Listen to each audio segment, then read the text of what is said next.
Hey there, thanks for joining us on this special Q&A episode of the Made It in Music podcast. Recently, we posted an episode with Doug Weier about his journey into mix engineering. Make sure you check that out when you get the chance. In this episode, members of our Song Chasers community got to ask specific questions, and now you get to hear the answers. Our Song Chasers community members get to watch these trainings live every single month. They get to interact with Seth Mosley and each of our guests, and then we always open the floor for them to ask any questions they want. If you would like to learn more about the Song Chasers community, head over to joinsongchasers.com. Now let's go ahead and get into this Q&A session with Doug Weier. And so for those of you guys who are on with us, now is your chance to ask Doug Weier, black belt, mix engineer, any questions. So go ahead and start posting those in the chat. You want to read off some of the questions? Yeah, so we've got Joelle with a question. She says, I'm really lucky to have an awesome producer not too far from me, but I can tell mixing is not his strongest point. If he's already spent some time mixing it, how would you suggest approaching him about sending it off to someone for a final mix if he already believes it's finished?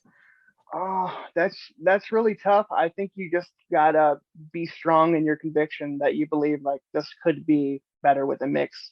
And I do think the producer would have to realize that, like, put it up against what's coming out, like on what if you're doing Christian music, like New Christian Music Fridays or whatever.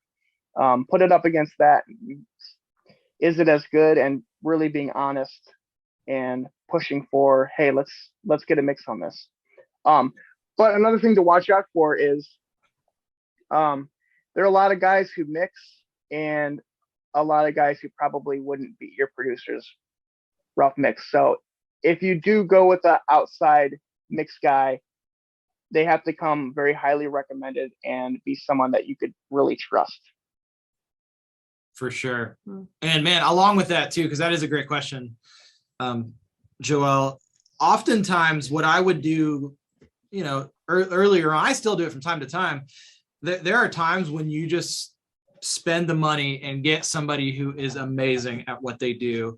And then it basically it sets the bar for everything else that you do. Mm-hmm. So you may say, hey, $2,000 is a lot to hire somebody. I'm not saying that's what your rate is, but just putting that out there as an arbitrary number. But hey, if that's a lot of money, it's actually more of an investment in everything else that you do from that point forward. Because you're like, okay, well, this is how my voice can sound, or this is how I like things to sound. And then it helps you to better communicate it. So I often think that can be a good strategy. Mm-hmm. Yeah. Oh yeah. Going off of that, Joel asked another question about what do you think a good rate for a good mix would be? That's just so hard to. Big variation. I can be transparent. I charge $1,000, which I still think is a good deal for what like labels are getting at this point. Yeah, very good deal for sure. I would say the thing is, I was doing really good mixes when I charged $150 like 4 years ago. So you can either find really dig deep and find a guy, and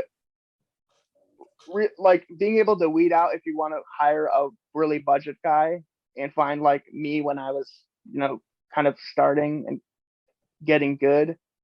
I was such a good deal back then. It's crazy. But I would say other than that, you really can't do that great for less than 500, I would say. And a safe bet would be more in the six to 850 range, at least, if you want to really make it slam. For sure. Yeah, I definitely don't know anybody who I would feel comfortable sending to in lesser than that range. So, and this is the good hack that you guys have with Song Chasers is you get to ask, me or X, like, hey, who do you guys recommend? And then we'll tell you, hey, Doug's not available. Here's 2 or 3 others. So yeah, I got some guys that I think are great. For sure. Cool. We got another question from another Doug, but do you write any of your own songs? Or I guess, are you a songwriter at all? I used to. When we were in the band, I was really into that. But man, I just find that I'm just more of a workhorse type of person. I don't have the patience anymore to think about a pre-chorus lyric for a whole day. I can't do it. So the answer is no. but that's where I came from. That's what inspires me. Being a mixer is someone who makes decisions. So me listening to my favorite bands all growing up is what taught me what to do in a song now. So obviously that's such an important part to like why I do what I do. But as far as right now, no, I don't do any of that stuff. It's funny you say you don't have the patience, but then you do have the patience to work on a snare for 3 hours too. So It's so different to me because selective patience. I'm a like sound person rather than a like contemplative lyrical person. That's good. Knowing your strengths. Yep. We get next question. Yeah, cool. Petri is asking, what is your recommended focus for mixing home demos using drum samples, synth plugins, and guitars? And then he said, not plugins per se, but the big picture and philosophy to make them sound as clear and good as possible. I would say not over layering your stuff. Picking one good kick drum, one good snare drum, and not just going buck wild and having 170 tracks. When I did production and I had it mixed, I would if I did have a lot of tracks, I would sum them together and make them into one sound, and probably deliver around 50 tracks for mix. So I would say keeping your productions at a manageable level and not just going crazy with layering tons of sounds. Picking one good sample for each thing, not layering 10. And then having great go-to synth, like software synth sounds is probably a really big thing. Like I know all the Nashville songwriters and demo makers are, they're using their templates because if they have a good piano sound, why go searching all day for a different piano sound? For sure. For sure. Yeah. And to that point, Dave's got a really good kind of follow-up question for this. Yeah. He's asking, what does a mixer need from a producer? So if he has 200 tracks, do I need to bounce those individually as is, or, what about the effects and panning and stuff like that? The way I like to receive a mix is exactly how it sounds in the rough mix.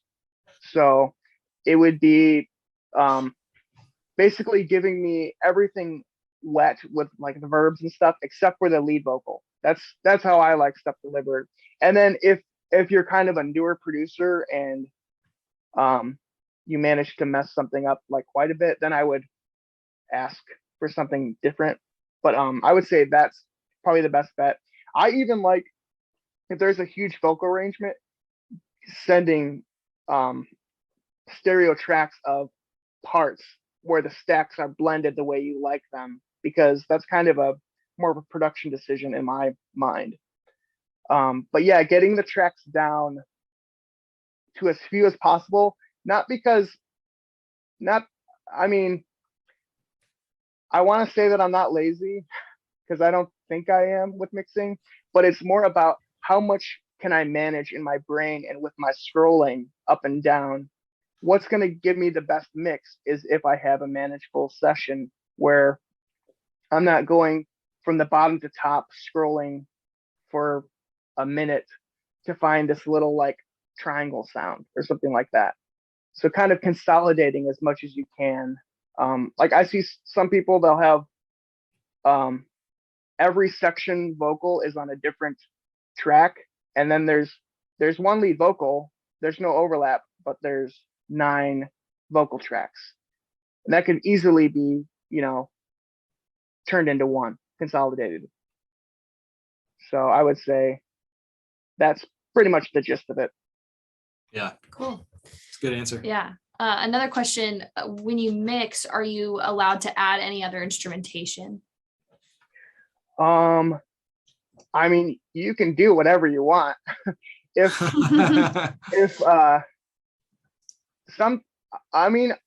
been known to add in a a sub.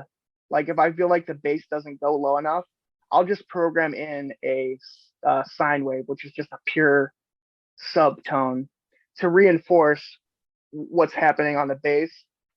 Or if sometimes people use basses that I don't think sound that great, so there's a really inconsistent low end, and rather than finagle with compressing it, just programming one in, and then maybe like cymbal swells I'll do to bring more energy to a transition. But other than that, no. If they know you did it wrong. The producer should never know what you muted or what you added. They should just think, oh my gosh, how did you make it sound so good? Exactly. Yeah. That's good advice. So Loomis is asking if you had to recommend one YouTube channel to subscribe to for mixing, what would that be? And if you can't think of it right now, then I can get with you later and post them in the show notes. But I think there's this guy, David Glenn. I don't remember. It's David Glenn. He actually, his stuff sounds really good. And he's one of the few people that I think like, whenever I would see a tutorial, I would watch the whole time and like really pay attention. And then at the end, the song would sound terrible. Yeah, exactly. So he's one guy where it's like, oh, this sounds good immediately. So those are the guys that you want to look out for. Yeah, there are. That's so funny you bring that up, because that's an important thing of like, who are you learning from? And one of the things we try to do different with our academy is like only getting people on to teach who know what they're talking about. Right. And yeah, that's what's different about Song Chasers, because you have been on top for so long. You're the best. You're literally the best person that someone could learn from. Well, and I'm not even just saying me. I'm just saying like guys like yourself, and like sure. I can't think of the amount of times I go on even like a Sweetwater page and like I'm watching like a product demo, and then they're like, oh, look how you can run all this stuff through this awesome little preamp, and then the vocal comes on and it's like I'm like, yeah, that pre sounds terrible. Yeah, that's so funny. Yeah, it's so important. There's so many YouTube gurus that like they're so authoritative, but it's like, yeah, listen to what they did. And even there's podcasts where people think this one mixer is just so good because he sounds like he knows everything, and it's what he's saying makes so much sense when you hear it. And then I went to go listen to his like Spotify mix playlist, and I was like, this is the worst vocal I have ever heard in my life. And realizing like, yeah, be careful who you listen to. Listen to their stuff. What have they done? Do they have the authority to talk about what they're talking about or teach you, you know? For sure. That's a great answer. We'll get through a few more of these questions, and then we're going to transition more to the inside the mix. It seems like several people are asking this, but are there, mixing experts in certain genres? Or if you're good at mixing, does that translate throughout genres? Yes, absolutely. There's mixers who mix in, who kind of specialize in genres. A lot of guys can do different stuff though. I would say for the most part, like Christian music is actually all over the place. Like, and you kind of got to, for me, I got to be a student of this genre or that genre, depending on what I'm doing. I come from more pop stuff as opposed to live band, just as far as my production skills. So at first I would say I was really good with that, but then I just did a whole Ren Collective record, which is live band, and they're wild and out of control. So it's all over the place. And then hip hop is something I think I'm like decent at too. I don't do too much, but yeah, absolutely. It's a thing. And I would say the more general market you go, the more that's a thing, even though Manny and Serban can basically do anything. Yeah. Specialty is definitely a thing in mix for sure. Yeah. We got another question about kind of mastering. Has the mastering engineer ever ruined one of your mixes? No comment. The answer is yes. And then I think there's probably one more. Yeah. Go ahead. You go ahead. Oh no, I think I should stick with no comment. I mean, their job is really similar to my job. I got to be careful not to screw up someone's song. They got to be careful not to screw up, collectively our song that we worked on. Sometimes they don't get it right on the first try. And I'm pretty sure there's no mastering guy that I've ever worked with that has 100% success rate. So everyone's human. If you don't like it, ask for a tweak. That's it. Yep. Cool. Yeah, no, that's so much it. It's just like, hey, it's not that this person is terrible. It's just maybe they didn't hear it right, or maybe they just mastered 14 songs in a row right before this one and their ears are shot. It's nobody's going to be 100% bulletproof on anything that they do. So or even like maybe I gave them something that was very difficult to work with, which is I think what I'm known for, because I deliver my stuff louder than some mastering guys will go. So that's the thing. For sure. Yeah, cool. Well, we have one last question from Dave. He's asking about kind of the saturation that you mentioned earlier. Is the exciter in ozone sufficient for most saturation needs in a mix? Oh yeah, absolutely. 100%. There's like 6 different modes within it, different saturation types. You could, with that and an EQ, you could probably mix a whole song with just those 2 things. Yeah. Agreed. Well, hey, this has been awesome. Great Q&A episode. And we are going to push pause really quick. And for those of you guys who are listening on podcast version, you get to catch amazing fun things like what we're about to do inside the mix, going on inside of one of Doug's songs and getting to peek under the hood a little bit. So that's all in Song Chasers. If you're interested, definitely check that out. For those of you guys who have been on with us, thanks for staying on, and we'll be on, like I said, another 55 minutes or so, and we'll go through the mix of one of Doug's awesome songs. So let's all give Doug a warm thank you and a warm welcome. Lots of virtual hand claps out there. Yeah, thanks so much for having me, guys.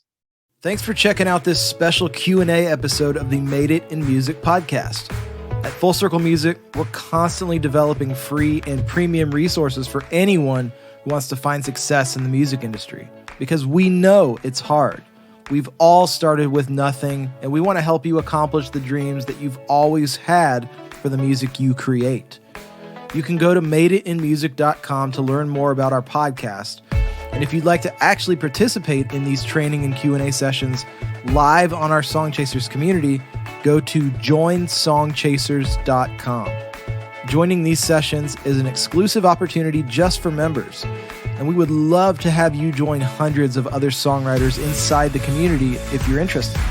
Plus, there are dozens of other major benefits that Song Chasers members get that we have designed to help move their careers and goals forward as simply as possible.